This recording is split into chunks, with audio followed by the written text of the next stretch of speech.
other than death, all failure is psychological. Other than death, all failure is psychological. Think about that. Just think about that. This failure, this upset, this catastrophe. If you aren't dead, then it's just psychological. If you suffered from racial inequality, if you suffered from gender inequality, if you suffered from being born in Bangladesh, if you were sexually abused your entire life, you would be completely justified in the fact that you are not achieving the things that other people who didn't have those disadvantages have achieved. And I say this as a white guy who was born in America to a doctor father.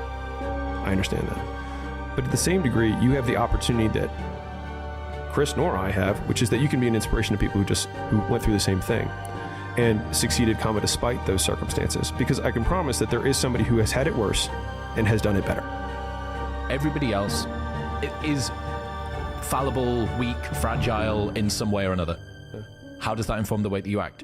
The way that you should act is, holy shit, if I have even a modicum of resilience, right, this makes the market environment for me so much easier. Whether I want to get the girl, buy the house, become successful in whatever domain I choose to, the bar is set so low.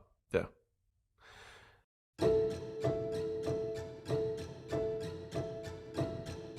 If you can be disciplined and not be so impulsive in losing focus, if you can be consistent and do the work over and over again, then you will produce the money to give yourself a better life, to be able to help out loved ones, to be able to put your kids into private school, to be able to fly to vacations first class or a private jet.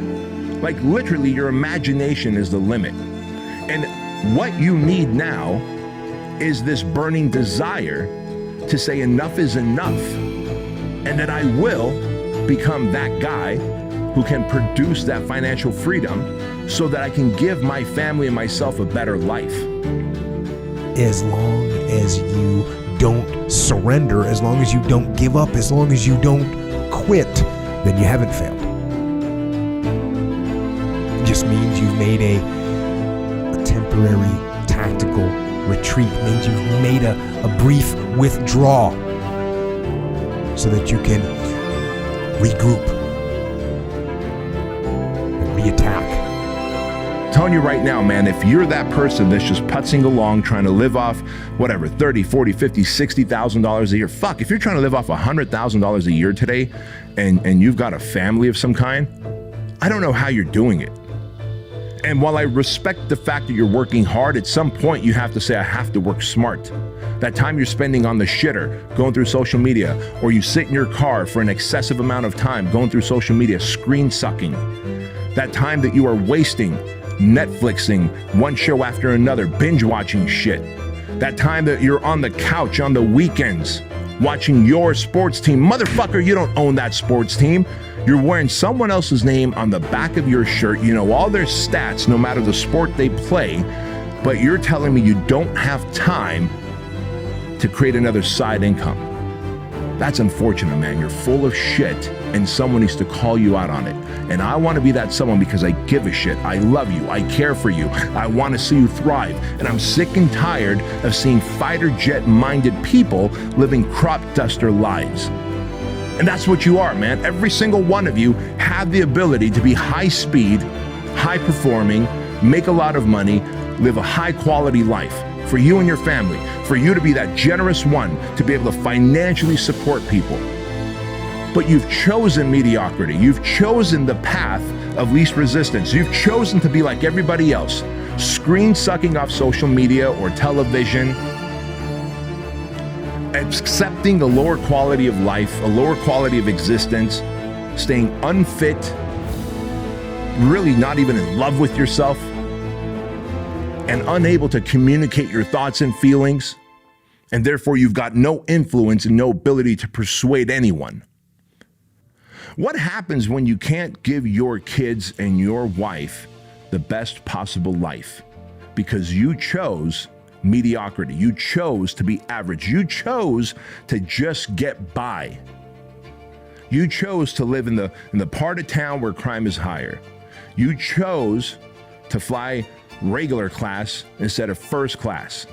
You chose to put yourself in a position where you're having to eat lower quality of foods that are processed and packaged and poisonous to your body.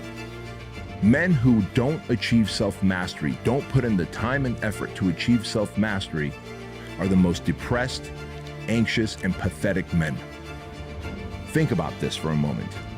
Every single one of us have had some kind of trauma, chaos, adversity, pain, frustration in our life that has left a mental or emotional scar on you. And that is like limping through life, metaphorically, and not being able to achieve a high level of happiness, a high level of stoicism, a high level of self-development, right?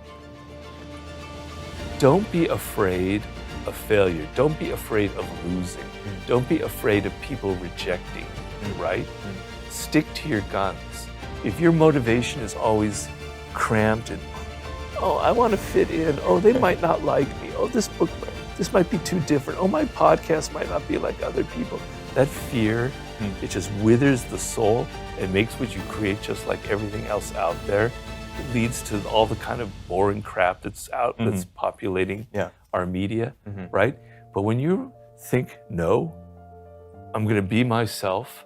I'm going to mind what's different about me. I'm going to be bold and confident. I'm going to put a lot of work into it. It's not going to be just like I'm going to do anything. I'm going to work very hard. But I feel confident about this. I feel bold.